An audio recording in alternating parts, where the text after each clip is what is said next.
Salam alaikum wa rahmatullahi wa barakatuh, chers frères, chers sœurs, j'espère que vous allez bien. Nous sommes en plein été, donc certains de vous sont déjà partis en vacances ou vont partir en vacances. Vaut mieux tard que jamais. Donc l'idée c'était de faire un petit rappel sur Ahkam Safar, donc les règles à respecter lorsqu'on va entreprendre un voyage. Donc la première chose, déjà, on est considéré comme voyageur à partir du moment où nous avons formulé l'intention d'être en voyage ou de partir en voyage, et si possible avant l'heure de Al-Fajr.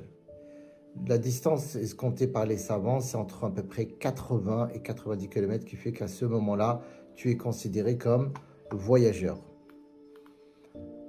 Quel que soit le moyen que tu vas utiliser, mais c'est plutôt la distance qui va déterminer et la périodicité, le fait que tu sois voyageur.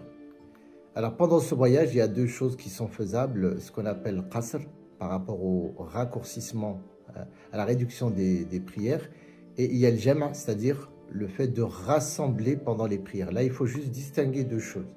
Alors je lui dis وَإِذَا ضَرَبْتُمْ فِي الْأَرْضِ فَلَيْسَ عَلَيْكُمْ جُنَاحٌ أَن تَقْصُرُوا مِنَ الصَّلَاةِ.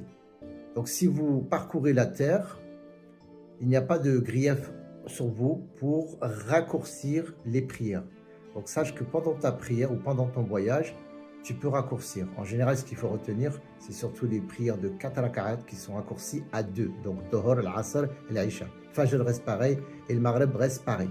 Mais pendant la durée du voyage, pendant toute la durée du voyage, que ce soit en avion, en bus, en train, en voiture, il y a la possibilité de faire le jama', c'est-à-dire donc tu vas regrouper le Dhuhr avec l'Asr à l'heure du Dhuhr, donc ça s'appelle jama' taqdim, ou bien jama' ta'khir, ça veut dire que tu regroupes Dhuhr et l'Asr à l'heure de l'Asr. Pareil pour le Maghreb et l'Aïcha, l'Aïcha à l'heure de Maghreb, ou bien le Maghreb tu le repousses à l'heure de l'Aïcha, en fonction de la facilité qui t'est donnée pendant ton voyage. Puisque Allah nous dit « Yuridullahu bikum al-yusra wa la yuridu bikum al-usr ». Donc ça, c'est des prédispositions qu'il faut connaître. Et la question de l'jam', c'est surtout pendant le temps de voyage. Une fois que tu es arrivé à destination, alors tu vas être considéré en voyageur ou résident en fonction de la durée. Et ça va dépendre des écoles. Dans le Madhhab Maliki, dans d'autres écoles, le fait que tu restes plus de 4 jours, donc que tu accomplisses 20 prières dans le même lieu, ça y est, tu n'es plus considéré comme voyageur. Et dans ce cas-là, tu ne peux plus faire le raccourcissement, le qasr.